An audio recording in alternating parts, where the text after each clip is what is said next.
12:48 a.m., the Pacific Ocean appeared empty, a vast black mirror stretching endlessly west of Panama.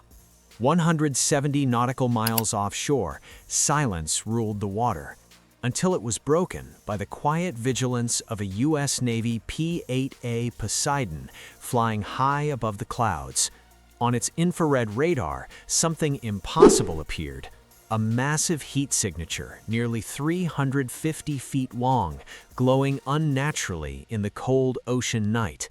Analysts knew instantly this was no fishing vessel or cargo freighter. The ship carried a name whispered in intelligence briefings for over a year: Santa Muerte, the Holy Death, a floating factory of destruction. Inside its steel hull were multiple laboratories, industrial chemical reactors, and cargo holds packed with narcotics valued in the billions. But drugs were only part of the nightmare. Deep below deck, more than 300 civilians from across the world were held captive, forced to work under constant threat. Americans were among them, ordinary people who had vanished without explanation. At the center of this floating empire stood Gonzalo El Azabache Morales, a Venezuelan fugitive whose organization specialized in fear, brutality, and spectacle. His mercenaries were not street criminals, but trained fighters armed with military-grade weapons. For 15 months, Santa Muerte had escaped every attempt to stop it, using civilians as shields and international waters as protection. Now, as the Poseidon locked onto the target, the command center in San Diego fell silent. The ghost ship had finally been found, and this time, escape would not be an option. Within minutes, encrypted data streamed from the Poseidon to task force command centers across the United States. Analysts compared heat signatures, movement patterns, and historical intelligence. The match was undeniable. Santa Muerte was active, producing narcotics at sea while carrying human cargo in chains. The threat was classified as extreme. A secure call reached Washington in the early morning hours, briefing national leadership on the ship's location and the civilians trapped inside. This was no longer a drug interdiction. It was modern slavery playing out in open water. The decision came quickly and decisively. A full-scale maritime operation was authorized under the codename Operation Iron Tide. It would be unlike anything attempted in modern naval history. The mission required speed, silence, and absolute precision.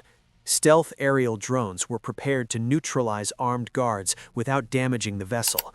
Unmanned underwater systems were assigned to blind the ship's sensors and communications. Submarines carrying elite special operations forces moved quietly into position beneath the waves.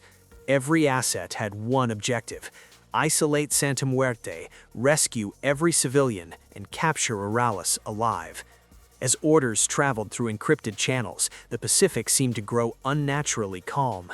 Beneath the surface, American forces converged from every direction. Santa Muerte, long believed untouchable, was now surrounded by an invisible net.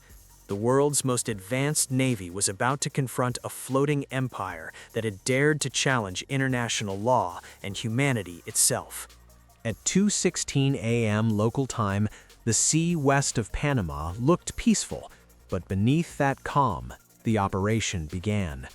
Unmanned underwater drones slipped silently into position, releasing powerful electromagnetic waves that severed Santa Muerte's connection to the outside world.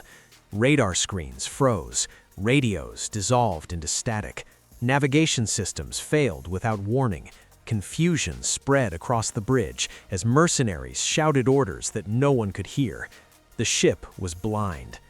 Moments later, dark shapes emerged from the water. U.S. submarines surfaced in a wide circle, their hatches opening as elite operators climbed into the night. Above them, stealth drones descended from the clouds, striking guard positions with surgical precision. Explosions flashed briefly, then vanished, leaving silence behind. Panic erupted aboard the ship. Morales' men fired blindly into darkness, unaware they were already surrounded. Assault teams moved up the hull using grappling hooks, entering through maintenance shafts and service corridors mapped months earlier. Within minutes, the outer decks were secured. The fortress that had terrorized the seas was no longer in control. Santa Muerte, once a symbol of fear, now sat trapped inside a silent cage built by American technology and discipline. The most dangerous phase was still ahead, the battle inside narrow corridors filled with hostages, weapons, and volatile chemicals. As teams pushed deeper into Santa Muerte, resistance collapsed rapidly. The bridge fell first, cleared in seconds with flash devices in overwhelming speed.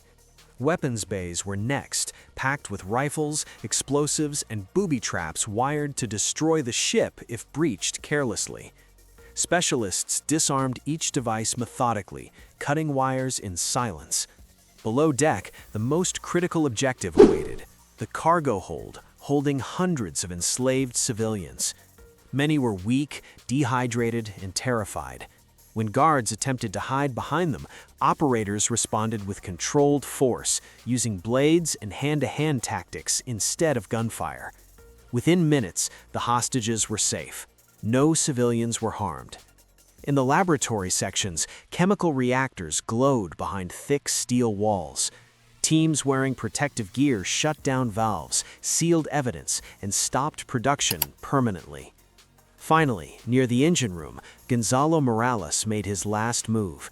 Attempting to escape through a concealed hatch, he reached for a weapon that never fired.